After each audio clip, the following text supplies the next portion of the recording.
It is episode 141 of Decoding Fox News, and I'm your host, Juliet Jeske. Each week I watch and analyze a whole heck of a lot of Fox News and then break it down. I watch all the Fox News you'd never want to. Let's get into it. Here's the headline. Fox News. Pay no attention to all the sexual predators Trump picked for his cabinet. Kamala spent some money.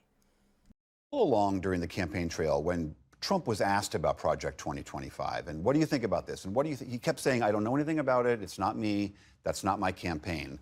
But he is now tapping other people from that Heritage Foundation project. Who else is he tapping? You're right, William. The president-elect tried to say repeatedly he didn't even know the people who wrote it, but he clearly does, because there are at least 6 people so far that he has named to be in his administration who authored chapters or contributed in some way to Project 2025. To superglue the Project 2025 project to Donald Trump. Project 25, Project 25, Project 25. There's a problem. Donald Trump is not a part of Project 25, never has been. Not only are they lying about Project 2025 and throwing it into a script here and there, they have an entire graphic for it behind the speakers. Kamala Harris is trying to tie Donald Trump to Project 2025. Non-stop nightmares about the very scary, boogeyman Project 2025. About Trump's support for Project 2025, the moderators had to know that wasn't true. If you go to her website, she is spreading lies about Donald Trump's record. She says he's affiliated with Project 2025. She also told a lot of lies about Project 2025. Project 2025 is her radical agenda for her. She brought up Project 2025 not just once, but multiple times, knowing full well that's something Donald Trump has disavowed. And he said, I have nothing to do with Project 2025. Trump has disavowed Project 2025. And the lies, Project 2025, all that stuff. Number 2 is the 2025 project is not something you could attack the president on. It has nothing to do with it. The Project 2025 is not Trump's. He's disavowed it. He's disowned it. He wants nothing to do with it. They said that Walz is going to say that Trump and Vance support Project 2025. They both denounced it. Project 2025, that is a huge lie. I mean, not only did Donald Trump say he wasn't part of it, he said he wanted nothing to do with it. And now he's saying we're basically going to blacklist anyone who even worked with Project 2025. If you are a Republican and you are connected in some way to Project 2025, you might as well send your resume somewhere else. So my apologies if that last clip sounds a little wonky. It got recorded in mono. It was a very strange thing. Premiere Pro, which is the software I use to cut my video, did an update. It did something really wonky, and I kept fighting with it for days. So anyway, I just realized it was in mono. I cranked it up, so you're only going to hear it on one side of your speakers, however you have your setup. Can't fix it because it would take hours to fix it. I'd have to start over from scratch, and I don't have hours to fix it. But anyway, there you go. So last week, the folks at Fox demonized Vice President Kamala Harris for raising and spending money. They trashed Joe Biden for celebrating Thanksgiving with members of the U.S. Coast Guard and tried to cover up that Trump really was connected to Project 2025. As Trump continued to pick unqualified, radical people with sex scandals for various high-ranking positions in his administration, the right-wing propaganda machine tried desperately to distract with segments about Kamala Harris wasting donor money by spending it. No one was forced to give Harris a dime, and it would have been malfeasance if her campaign ended up with hundreds of millions in the bank after the election, especially since they had such a short time to promote her candidacy. The network also included stories about the southern border, and the fentanyl crisis, even though border crossings are down, along with overdose deaths that have dropped dramatically in the last year of the Biden administration. Anyone watching Fox News exclusively last week might have missed out on devastating floods in Southeast Asia, record-breaking snowfalls in South Korea, along with escalating political unrest in Pakistan, Syria, and Venezuela. So the shows I covered on Fox last week were Fox and Friends, The Five, and The Ingram Angle. First up, Project 2025. Trump really was connected. On Monday, Laura Barone Lopez, which you just heard in the clip, the White House correspondent for the PBS NewsHour, revealed that Donald J. Trump has picked 6 men associated with Project 2025 for various cabinet picks, including Russell Voigt, one of the masterminds behind the conservative blueprint to overhaul the U.S. government. He's like one of the top people, like one of the top. That morning, Brian Kilmeade also begrudgingly admitted that Voigt, Trump's pick to head the Office of Management and Budget, was connected to Mandate for Leadership, the conservative promised Project 2025. That's the full name. The other 5 Trump administration cabinet picks associated with Project 2025 are Stephen Miller, Tom Homan, Brendan Carr, John Radcliffe, and Pete Hoekstra. When I searched my archives, I found 39 examples of various Fox News personalities, along with Trump himself, falsely claiming that the president-elect had no affiliation or even understanding of Project 2025. On July 31st, while co-hosting The Five, Dana Perino said that Democrats were trying to superglue Trump to Project 2025. On August 22nd, as part of Fox News coverage of the DNC, Kellyanne Conway called Democrats liars for saying Trump was associated with the conservative playbook. The next day, Sean Hannity said that nonstop nightmares about the left's very scary boogeyman, Project 2025. And my favorite was October 21st on The Five, Judge Jeanine Pirro even claimed a new Trump administration would blacklist people associated with it. Now, instead of replaying the clip, I'm going to do my Judge Jeanine impression as a joke. Not only did Donald J. Trump say he wasn't part of it, he said he wanted nothing to do with it. And now he's saying we're basically going to blacklist anyone we've worked with Project 2025. That's an exact quote. Later during the same segment, Dana Perino claimed Republicans didn't even want to be associated with the Heritage Foundation proposal for the next conservative president. And this is what she said. I'm going to imitate her voice as well. For the heck of it, it's kind of boring voice. If you're a Republican and you're connected in some way with Project 2025, you might as well send your resume somewhere else, said Perino.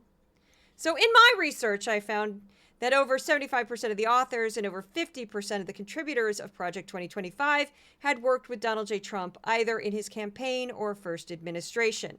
The word Trump also appeared 312 times in the nearly 900-page document. Now, I saw how some publication tried to argue, well, sometimes it was in the footnotes. Well, I'm sorry, those don't count.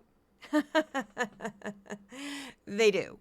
So one of the things that's kind of crazy about that montage that I put together is I've been waiting to put that together for months, because I knew that if Trump got elected, he would just go straight into Project 2025 and the mask would be off. And so I was just prepared. But I did want to find every single possible example. So I did go through transcript after transcript after transcript to find every clip. Because when things become super common on Fox, I stop clipping them because it's just like, what's the point? But this time, that's why I assembled it. I got it together, and then I wanted a variety of voices, the whole 9 yards. And I posted it on all of my social media platforms. And the only one that I got a lot of grief on was Blue Sky. Blue Sky is a new social media platform. I'm not disparaging it. But I think what's happening now is it's sort of, there's some extremists, I'm going to say this, on that platform, like super far leftists. They never understand me. They don't understand media journalism. They don't view the right wing as a threat. They view moderate Democrats as a threat. They're very odd people. I don't quite understand them. I really start disliking them when I start researching the far right, because I saw too many parallels. And they're extremists. So if you're listening to this podcast, I'm certainly not talking about you. Trust me, because if you've followed me for any length of time, you're not an extremist. Extremists are basically like the far left, but they believe in conspiracy theories. They're constantly angry. They hate everyone. They trash everyone. You're never good enough for them. It's a really toxic energy. And I think right now, because Blue Sky's become sort of a haven for lefties, there's a portion of them on that platform, because I didn't get the same blowback on the other platforms I posted on. I've gotten some. We're in a wonky time, and I just want to acknowledge that. This is hard. We're about to hit just an avalanche of crazy with Donald J. Trump, and I am deeply concerned for this country, deeply concerned for my listeners, deeply concerned for my readers, deeply concerned for the entire world right now. Ukraine, the situation in the Middle East, all of it. It's very concerning. But I have to have hope to move forward, and I have to believe that this won't be forever and that we will get through this. Because if I didn't believe that, I would quit right now and I'd take a different job and, try to make as much money as I can to survive this. But that's not what I'm doing. I'm doubling, tripling down, because I do believe that there's enough Americans that if we hang together and we stand firm and we support the Democratic representatives that we have, if you're from a state with Democratic representatives, we will survive this. And if you're in a red state, I do think we will survive this. But we've got to hang tough and we've got to be positive. As hard as it is, I totally understand. I don't want anyone sinking into nihilism. It's seductive, sure, to just be like, everything is terrible, why bother? I get it. I totally get it. But I'm not going to do that, and I refuse to do that. I might not be posting as much on Blue Sky right now until I mute that faction of people who don't get it. But I don't mean to disparage Blue Sky. I have hope for Blue Sky, but it was a little rough the past couple days. So people just don't. They're like, why are you even watching Fox? I'm like, why are you commenting on an account called Decoding Fox News? I'm telling you, it was very odd. Anyway, moving on to I found this just very humorous all last week because it was a slow news week. It's a holiday week. They were basically recycling the same 4 stories over and over again. But yes, they took Kamala Harris, got back from vacation. She made a brief statement thanking her donors. And Fox News turned this into a sinister, evil plot. Bizarre, but true. And somehow she had ruined the money by spending it. That's what donors wanted her to do with the money. They don't want her to put it in an account. They want her to spend it to promote her candidacy, and that's what she did. So this first clip was just outright ridiculous. On holiday weeks, they have a lot of people subbing. And Emily Campagno, who you may not know, she's a brunette. She's on one of the co-hosts of Outnumbered. She used to be an NFL cheerleader. Oddly, she's also an attorney. It's all good, whatever. But she was subbing for Ainsley Earhardt. And she said, the dumbest thing you could possibly say about Kamala Harris. Here's the clip. This is from Wednesday. And now we have these mega donors coming and saying, you squandered my money, you don't belong in politics anymore. We knew she didn't belong in politics a lot before that because she had no experience to speak of other than manufacturing and pathologically lying. But apparently, it's the dollars that drive the Democrat Party ideology and decisions only versus the GOP that fights for you. So I don't use clips of Campagno very often on this show, but I just want to point out that she reads everything like that. Everything's super really intense and very, very angry because she's Emily Campagno. Because Fox does that creepy thing where brunettes, like Judge Jeanine Kennedy, Emily Campagno, and a few others, Rachel Campos Duffy, are allowed to be a little feisty, whereas the blondes are all coquettish. It's creepy. With Dana Perino kind of being the queen blonde, where she's probably the most serious blonde in that she reads her copy like this, sort of. She speaks more like this. And then there's Shannon Bream, and there's Martha McCallum, and Sandra Smith, and Ainsley Earhardt, and they're all kind of the same person. It's like, what's going on? The blonde hair, I'm blinded. I don't know what's going on. And they're all being very sweet, very sweet. And then the brunettes come in and they're like, I'm Kennedy. I'm Judge Jeanine. I'm Emily Campagno. And it's like, why are you doing this, Fox? You're creepy. Why are you playing into these dumb stereotypes? Anyway, just a little tangent. So Emily Campagno just said that Kamala Harris was not qualified, which is absurd. Let's break this down. I went on Ballotpedia and went in some deep diving here. So Kamala Harris began her political career in California, the largest state in the nation in terms of population. The state has open primaries, so the top 2 vote getters in the primary election, regardless of party preference, move on to the general election. That's unusual. Most states do not have that. So in California, you will often have a Democrat competing against another Democrat in the primary election, which is very different than most states. And it's much more difficult to win as a Democrat. So in 2003, when Harris won her first election to become the district attorney for San Francisco, she ran against 2 Democrats and then ultimately defeated another Democrat, Terrence Hallian, the incumbent in a runoff election with 56.49% of the vote. Next time she ran unopposed for that same seat, losing only 1.5% of the vote to write-in candidates. In 2010, after Harris served as the DA in San Francisco, she narrowly defeated Steve Cooley, a Republican, when she was elected as the Attorney General for California. There was less than 1% between the two of them. In 2014, she easily won her reelection for that same seat, defeating Republican Ronald Gold by 15 percentage points. These are not close elections. When Harris ran for a U.S. Senate seat, again, she was running against another Democrat, a woman named Loretta Sanchez. Harris beat her by 23.2% of the vote. Not close at all. That would be considered a landslide. In order to win that Senate seat, Harris got 7.5 million votes. Now, I just want to point one thing out because this drives me absolutely bonkers, especially when people whine about the Electoral College and what's fair and not fair for smaller states. By comparison, Senator John Thune, the newly elected Senate Majority Leader, won his first election for the U.S. Senate with only 197,848 votes in 2004. He also ran unopposed for re-election in 2010. Again, this is not for the district attorney. This is for a senator for his entire state. He ran unopposed. In his last election in 2022, Thune only needed 241,316 votes to secure his re-election to the U.S. Senate. Harris has also served, of course, as vice president since January 20th, 2021. So are we really going to call her unqualified? Because that is ridiculous. Now, I did want to point out that whole vote discrepancy between a senator like Thune and Harris, just to point out how Herculean it is to win a Senate seat in California.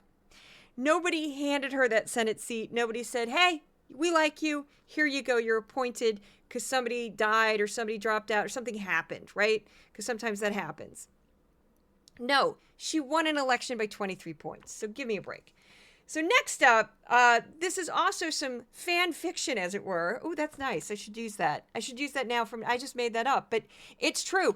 Fox using what I call fan fiction to describe Kamala Harris. This is from Tuesday on The 5. Jesse Waters is just making up a whole scenario. He has nothing to back up what he says in this clip. Yeah, she listened to 23-year-olds. That's the lesson. You never listen to a 23-year-old. Now, I respect authority. I respect people that have had success, financial success. I respect my elders. And I respect people in a corporate setting that are the boss. Now, liberalism teaches you there is no hierarchy. We have to tear down the hierarchy. They think that any 23-year-old's opinion is just as justified as some 50-year-old or the candidate themselves. So if you're some snot-nosed brat and you're pointing at a 50-year-old with $1 million in the bank and a history of winning campaigns, and you're saying, you're going to do this and you're going to do that, that's not only the fault of the 23-year-old that doesn't know where the hell they are, but that's the fault of the 50-year-old for listening to the snot-nosed 23-year-old brat. So there's a lot of blame to go around. Now, what on earth is that based on? Who is the 23-year-old he's talking about? I have no idea because he made it up. This is based on what Jesse Waters and other people at Fox think happened with the Harris-Walz campaign. That's it. It's based on some nonsense of like people are saying, what? And so you just made up a scenario about a 23-year-old who said, hey, I think we should do this. And that somehow liberals respect everybody's opinion. Trust me, we don't. And that they were like, yeah, you 23-year-old, you're the wise sage wizard. We're going to listen to you. What are you talking about? There are so many consultants on any campaign. People with years of experience under their belt. They don't just go, hey, random 23-year-old, I'm a liberal, so I'm an idiot. No. Nice try, though, Jesse Waters, the dumbest person on the planet. I'll tell you, when I was in grad school, I went to school with some people who were 23, and I tried, it was like a reflex. I had to really, because I didn't want to be disrespectful, and I didn't want to be rude, and I kept saying, do not call them children. Do not call them kids. It was like just so hard. I tried so hard. Like, don't do it. Even though my friends have children their age. So it just, my reflex was, you're a kid. You're a nice kid. Good luck to you, kid. And I'm like, don't do it. Don't be rude. So it, because I'm significant, I could be their parent. So there's no way. I'm just absolute nonsense. Absolute nonsense by, I can't. I get so worked up. So this next one was just, this one's outrageous. And it starts with Kellyanne Conway. Kellyanne Conway. I'm Kellyanne Conway, and I believe in alternative facts. Alternative facts. And I just don't understand. I speak this. She's another one. She's a blonde. She's got this coquettish way of speaking. And this Jersey accent that just comes out in certain vowels. Certain vowels sound really, really oddly New Jersey. So she was on The Five, and they didn't have a single regular cast member on that version of The Five on Friday. It was like, I don't even know who these people are. What's going on? What's going on? Anyway, that's what happens on holidays. So this is her dissing Joe Biden for Thanksgiving. Here we go. Even Joe Biden, if he wants to be presidential, can be down in North Carolina helping victims of the hurricane for Thanksgiving, not in Nantucket at a billionaire's big spread again. So actually what she left out is that Joe Biden on the Monday of Thanksgiving week held a Friendsgiving for the U.S. Coast Guard and their families in Staten Island, where he served food to members of the U.S. Coast Guard as like, hello, thank you. And he expressed his gratitude for their service. And then, yes, on Thursday, he had a Thanksgiving event in Nantucket. True. So this is later that night. They had Lisa Booth. You probably don't know this name or this voice. She's not as frequent on Fox News, but she's a Fox News contributor. She was sub-hosting for Laura Ingraham, and she goes even one step further about Joe Biden. But right, Joe, because Americans couldn't possibly feel that way because of you. While Biden spent his Thanksgiving week whining and eating food he was supposed to be handing out to service members, Trump was having the time of his life. So she plays a media clip from Mar-a-Lago. It looks like somebody taped on their phone. And it's Donald J. Trump dancing while sitting next to Elon Musk.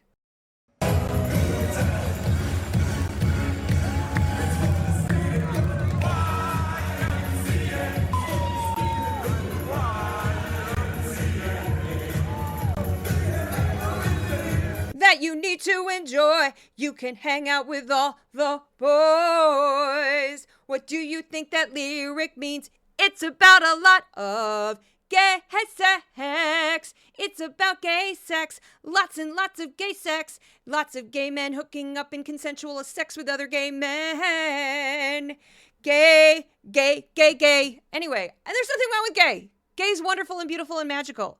But for the love of all that is holy, Donald J. Trump keeps playing a gay anthem and he doesn't seem to know it's a gay anthem. He's just too stupid. He grew up in, he was old, came of age in the 70s, and that was a big hit, and that's why he likes it, and you get to do stupid hand movements. But it's about gay men enjoying and believing and loving being gay men, you idiot. Oh my God, I just can't. I'm losing it.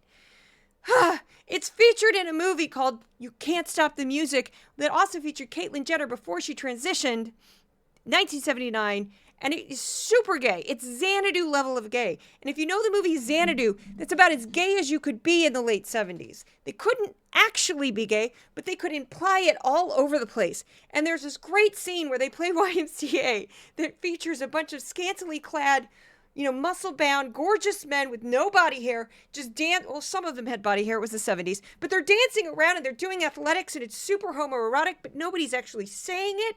That was the Village People. Okay, I had to get that out because it's driving me absolutely crazy. But more importantly, they were criticizing Joe Biden for snacking on some bread as he fed U.S. Coast members and their families. Meanwhile, they show a clip of Trump dancing next to the richest man in the world in a private exclusive club. Oh, I'm sorry, who's the person here? Now, they also left out that Joe Biden has been advocating for an additional $100 billion for hurricane victims of Helene and Milton in North Carolina. He's been advocating for an additional $100 billion. Kellyanne Conway dissed him for not serving people in North Carolina. Well, okay, maybe they've got other things going on. But sure, Trump didn't do anything. Trump didn't mention a charity. Trump didn't do squat. Now, what did Kamala Harris do? Well, hello. Kamala Harris and her immediate family donated their time at the D.C. Central Kitchen on Thanksgiving Day to help the nonprofit prepare a record-breaking 69,000 meals for the needy. So yes, that's how Fox is. They dissed President Joe Biden for helping out military families, and they praised Trump for dancing next to a billionaire. You cannot make this up. They just create their own reality and just commit to it. Now, before I go on to the next clip, I should give a shout out to my sponsor. And who might that sponsor be? I might not have any left after you heard me sing YMCA. I actually am a trained singer, but that's not really my key. That's a man's key. It's a man's key. And I am all for gay men being gay. Oh my goodness. Oh my goodness. Rainbows everywhere. It's just the cluelessness of Trump that's making me nuts. The fact that he's co-opted that song, which he did not co-opt. It's still a gay anthem. People love it. People will always love it. I don't care. I don't care. He does not own it. Anyway, I get angry. I get angry. My sponsors are the listeners of this podcast and the readers of my newsletter. If you'd like to become a paid supporter, I always need you. You can go to my Substack for Decoding Fox News and become a paid subscriber for $5 a month, $55 for the year. And I also have a founding member level of $168. There's a handful of you. Thank you guys so much. You can also go to my Patreon for Decoding Fox News and sponsor that way. All people on Patreon who are paid supporters and paid subscribers get exclusive content. This week it'll be a bunch because I've got it already halfway done. Some Project 2025 stuff and some material on Pete Hegseth. So that's it. If you can't afford to become a paid subscriber, share the podcast, share the newsletter. I love it when I see you guys do that. It warms my heart every time. And that's about it. So moving on. This is kind of a sampler because last week was so odd because it was a holiday week. They had crazy people subbing for everybody. It made no sense. They were just grasping for stories because they didn't want to say the obvious, which is Trump keeps picking sex offenders for his cabinet. Which, how can I show you that? Because they just kept avoiding it. But next up, we move on to no one on Fox seems to know how tariffs work. This first clip is from the Ingram angle from Monday. And the second one is from the very next day, also the Ingram angle. But this first guest is Eric Trump, just being completely confused. Here we go. Father sent out that tweet. You want to allow drugs to come through our southern border? We're going to tariff you. You want to allow them to come through Canada? We're going to tariff you. China, if you're going to allow this stuff to get sold in our country, largely produced in China, we're going to add another 10% to your share. We are going to cost your countries, your economies. We're going to cost your businesses billions, hundreds of billions of dollars. If you think you're going to poison Americans, it's not going to happen. You're not going to destroy her. So as I'm sure my audience knows, because you're smart people who pay attention to things, tariffs are a tax put on imports paid by U.S. importers and U.S. companies. The cost gets passed on to U.S. consumers. Foreign governments do not pay tariffs. So next up, this is Gordon Chang. The very next day, Chang calls himself an expert on China. I once called him that on Twitter, and people were like, oh, he's an idiot. He has no idea what he's talking about. He wrote a bunch of books where he made a bunch of predictions about China, and none of them came true. Like he's kind of out to lunch. But he calls himself, I'm going to call him a self-professed expert on China. We'll just leave it at that. And he also, I don't know what he's even talking about in this clip. What we got to do is impose severe costs on China. And it may not be hacking them back. It could very well be increasing the tariffs to the point where Chinese goods can't get into the U.S. We don't want to hack them because we don't want to show them our capabilities in a peacetime situation. I would love to ask this, again, self-professed Chinese expert, what he's talking about in terms of we've slapped a tariff on an item to the point that they can't even import it. What are you talking about? What are you talking about? Now, number one of the main flaws with tariffs, and this should be very obvious, if we slap a tariff on a Chinese import, they will slap a tariff on U.S. exports into China. They will do the exact same thing that we're doing. That has happened multiple times throughout history all over the world. It's called a trade war. Okay, so that's the first big problem with tariffs. Because by the time, again, It's come off a ship and is going to be imported into the U.S. An American company has already paid for it. American company already ordered it from a Chinese company. And now an American company is paying this extra tax, which that cost is going down the supply chain to the American consumer. It's not helping the U.S. economy. It's actually causing inflation, and it's certainly not hurting China. Because a lot of the stuff we import from China, we don't make in the United States because it's cheap manufactured clothing, it's cheap toys, it's small electronics, it's, goofy plastic stuff. Like, look at how many stuff, how many items in your home say made in China. It's usually like a plastic cup or something silly. It's not complicated. We export things like airplane parts for commercial airplanes. We export weapons. We export transportation equipment. We export tractors, cars, trucks, big, huge ticket items. We don't export plastic Barbie dolls, but China does. So that's why this doesn't make any sense. And nobody's sat anybody down and said, could you just stop yammering about tariffs? You don't know what you're talking about. We're doomed. Doomed, I tell you. I'm kidding. I'm being sarcastic, but we are kind of doomed. Hey, we'll get through it. We'll get through it. I believe it. Anyway, so this next clip is from The Five. It's Dana Perino. She's referencing Sharon Stone making a comment basically about uninformed Americans. She's comparing them to Europe. And it's from the Torino Film Festival in Italy. The only reason why they even brought up Sharon Stone is because Alec Baldwin also made a comment at the same film festival, and he basically said that Americans were uninformed. And because it's Alec Baldwin, that was like bait for Fox, and that became a major story. Last week, I refused to clip from it because it was just too stupid. But this one was worth it because Dana Perino says something horribly uninformed and inaccurate about abortion in Europe. I mean, did she know that the abortion laws are stricter in many European countries than they are here in the United States, in some places? I mean, she sounds like an idiot. So what Dana Perino said there is very misleading because there's really only a handful of countries that have restrictions on abortion. And most of them would be about the equivalent of the United States, not worse, because it depends on what state in the United States. So here we go. Here are the countries in Europe that have restrictions on abortion. Now, most of these are city-states. They're not actually countries in a traditional sense. I mean, they're technically countries, but they're the size of a city. So here we go. Andorra, Liechtenstein, Malta, Monaco, Poland, Vatican City, and San Marino. Poland is the only one with a sizable population. Malta is a decent size, but still pretty small. So here we go. Andorra, 80,000 people. Liechtenstein, 39,500 people, roughly. Malta, about 500,000.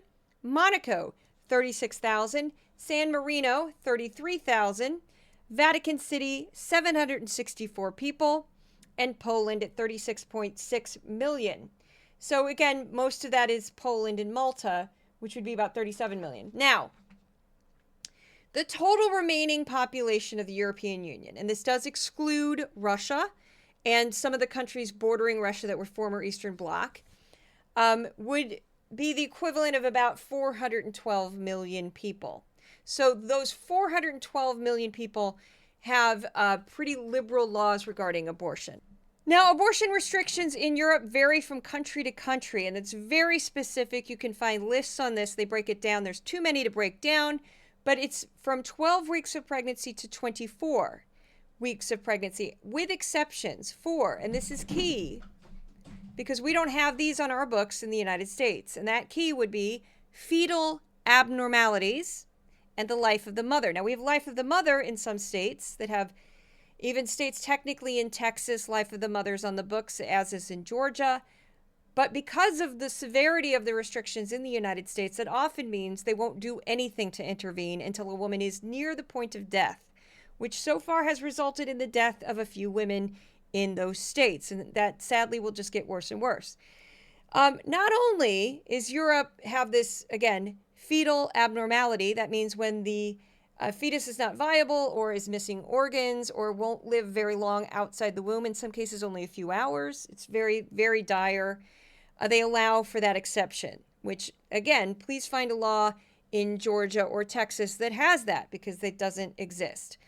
They also, abortion in Europe is subsidized or fully funded by the government. Ouch, Dana Perino, you should actually read up on this instead of just going with a soundbite you picked up somewhere else. And according to a recent survey by Pew Research Center, a majority of citizens in most European countries, including Poland, where there are restrictions on abortion, in Poland, 56% of the population think abortion should be legal. In contrast, in the United States, since 1977, the Hyde Amendment prohibits the use of federal funds for abortion. Currently, approximately 1 in 3 women of childbearing age in the United States do not have access to abortion in most cases. 13 U.S. states have extremely restrictive bans on abortion, making it illegal in nearly all cases. And last year, 1 in 5 women seeking abortions traveled to another state to get care. Abortion access might improve after some states passed new referendums enshrining abortion protections in the last election. If the referendums can withstand legal and legislative challenges, more women in the United States will have access to abortion care. It's too early to say how those chips are going to fall. Technically, in tomorrow, I believe, or 2 days, in Missouri, abortion is supposed to be legal, but we'll see if that actually happens, because I know Missouri. I'm from Missouri. Very, very, very extremist anti-choice movement in Missouri. So moving on, we go on to When in Doubt, Call Democrats Communists. This is a favorite of the podcast. This is Monica Crowley. She used to work for the Trump administration. She's apparently a plagiarist. Everybody kept commenting that she was a plagiarist on social media. And she also is affiliated with Project 2025. She was a contributor, and she always says outrageous things. And this is her talking about Representative Alexandria Ocasio-Cortez. Well, you know, she has tremendous grassroots support, Lisa and Doug, and it is to the point that you're making, Lisa, which is the accessibility, but also she was an early adopter of social media, Facebook, Twitter, Instagram, TikTok, etc. So she's connecting directly to voters.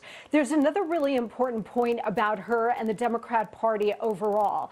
The lesson of this last 2024 election and Donald Trump's landslide mandate victory is that the country has had enough of the radical left. It's had enough of socialism. It's had enough of cancel culture and wokeness, and it rejected roundly all of those things. So I don't think in 4 short years the country is going to say we need more communism. I don't think that that is going to be the choice that they are going to make. Now I have the absolute perfect companion clip to go with that. And this is a professor of philosophy at Yale, Jason Stanley, who wrote a book called How Fascism Works, which I highly recommend. It's a fairly quick read. It's very easy to read. He just breaks it down perfectly. He's also very funny. If you follow him on social media, he's very, very funny. I get a kick out of him. He's gone off and on different platforms due to a number of reasons. I don't know where he is now. I tried to find him on Threads, couldn't find him on Blue Sky. He's been on Threads, though, before, so I'm not sure what's going on with that, but he's very funny. Highly recommend. Now, this is him talking about what the next Trump administration might be like. And notice what he says in this clip. It's going to match perfectly what Monica Crowley just said. What could a second Trump term mean in terms of emboldening extremists or those who hold far-right views about the future of the country? Well, I mean, those are the people he's taken into power. He's proposing to take into power. These are people who believe that this is a Christian nation, that it's being ruined by secularists. Everyone who's not a Christian nationalist or a virulent Trump supporter is a Marxist. This is fascism, when you call everyone who is not a supporter of the leader a Marxist. You call your normal political opponents Marxists. You target the schools and universities and the press. You say they're controlled by Marxists. This is the dominant vocabulary of the Trumpist movement. And what it augurs is very problematic and worrisome. But I don't think what will result is less popularity for the strongman leader. Democracy is something you have to fight for. You have to fight for its values. You have to teach its values. that every citizen is important, every citizen's perspective is important, and those aren't values we're born with. And as they attack the institutions that defend those values, the press, the universities, and the schools, we will see a democratic culture, what we have of a democratic culture, disappearing. So, of course, those two clips work perfectly together. Jason Stanley made his comment on Wednesday. Monica Crowley made her comments on Friday, but they work perfectly because he's basically describing exactly what she did. And Monica Crowley does this on a consistent basis. Pretty much every time she's on Fox News, she calls Democrats or anyone she doesn't agree with a socialist, Marxist, or communist. And that's absolutely absurd because if you actually know what communism, the word actually means, it's when the government owns the means of production and owns every business, most private property, every warehouse, every farm. We're nowhere near that. We are very much a market-based, free market-based economy. I'm not saying we don't have plenty of flaws in our economy of massive income inequality. There's a lot of things that aren't very fair. There's exploitation. Capitalism has plenty of faults, but we are not even remotely communist. Also, I'd argue, because I've talked about this before, there's only 5 economies in the world that could be defined as communist, and 4 of those 5 economies also have free market reforms. So there's some form of capitalism in 4 versions of communism, the only exception being North Korea. And I would also say in capitalist countries, there's some forms of what would be considered socialism, not communism, and that would be government programs such as Social Security, Medicaid, whatever, and that occurs all throughout the world. There's no such thing as pure capitalism or pure communism for the most part, with, again, few exceptions. So they're just stupid words that they throw around. They don't even know what they mean. So this, and I also want to say before we move on to the next clip, Jason Stanley, hilarious, great writer, great mind, highly recommend him. If you find a video, watch it. If you get one of his books, read it. Just I can't say enough good things about Jason Stanley. I'm a big fan. Now, this next clip is sort of a preview, I fear, of how the Trump Department of Justice might operate. This is from Wednesday. Brian Kilmeade was hosting the Ingram Angle. That's how weird it got last week. And this is Richard Staropoli, the former chief information officer for DHS. He's a former Secret Service agent as well. And this is him talking about the FBI, Secret Service, and a few other agencies. This is highly alarming. Well, when you think about it, look at what the FBI has done and how politically compromised the Bureau has been and has shown themselves to be. The last big thing they did was show up with multiple SWAT teams at Mar-a-Lago working for the Biden crime family, right? Executing a warrant in an empty house, acting on intelligence that they got from the Secret Service, another politically compromised agency, to do what? To retrieve documents? Which leads me to ask, is the FBI going to investigate this? I don't think the FBI is going to do a damn thing about this. They're perfectly happy, as is the entire Biden crime family and the White House and this administration, to do anything they can do to embarrass President Trump and to influence not just the nominees, but anyone who potentially may become a nominee. Yeah, his main concern is not the fact that somebody's, confiscated and then refused to return classified document. It's just that they might make Trump look bad. That's not good. And the fact that he just trashed the FBI, Department of Justice, and the Secret Service. All of that is not good. So next up, we move on to stories Fox News ignored. Every week, I compare the hours I've watched on Fox News to 5 hours of the PBS NewsHour. The following list are stories that PBS covered that Fox News did not. It's not so bad because it was a holiday week. Here we go. Climate disasters. The capital of South Korea had its biggest snowstorm in over 100 years. The storm grounded over 200 flights, while 90 ferries remained in port.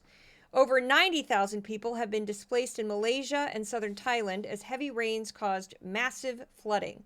At least 30 people were killed, as many more heavy monsoon rains are expected. According to a new UN report on femicide, women are most at risk of physical violence at home. Globally, approximately 51,100 women and girls were killed by their intimate partner or by another family member in 2023. At least 16 people are missing after a ship carrying tourists sank in the Red Sea off the coast of Egypt. Rescuers managed to save 28 others. The accident was likely caused by high winds and turbulence on the water. PBS produced more than one segment last week on the influence of what the network called the manosphere, a growing online media ecosystem that attracts primarily a young male audience. Venezuela remains in turmoil after a highly contested presidential election.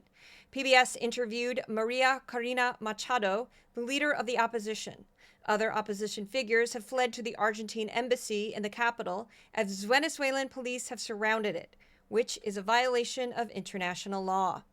The U.S. State Department issued new sanctions on 21 Maduro-aligned individuals in Venezuela, including members of the security forces and cabinet-level officials, due to their false claims of victory in the last election and violation of democratic principles.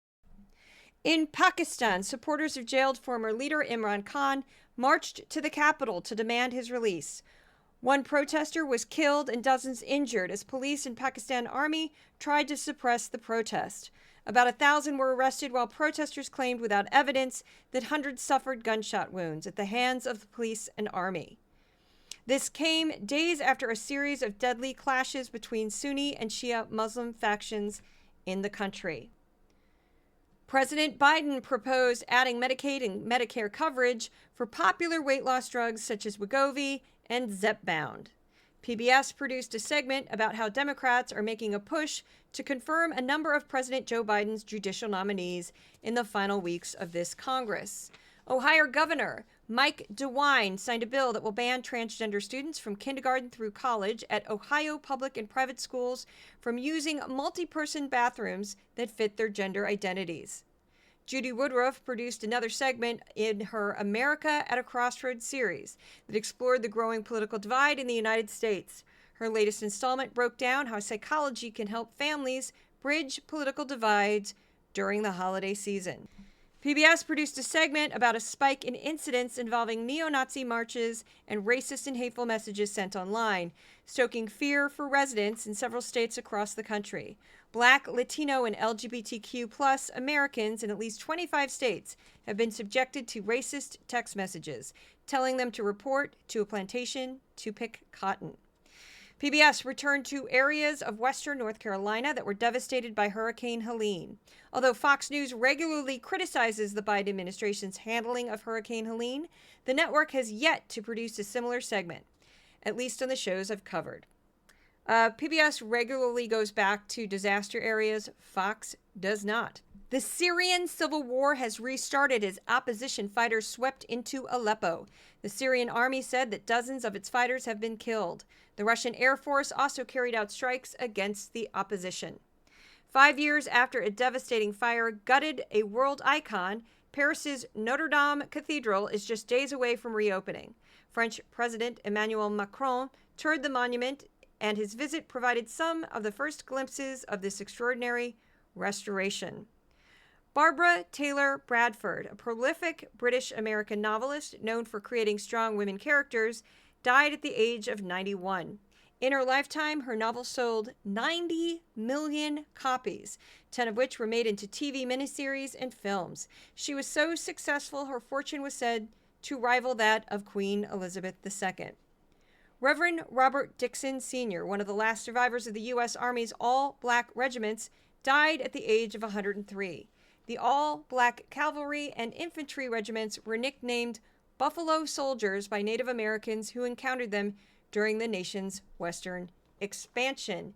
And those are all of the stories that PBS included that Fox did not. There was some overlap with some of the stories. So by the numbers, the top 5 topics on Fox compared to the top 5 topics on PBS. We're going to start with Fox first. Kamala bashing.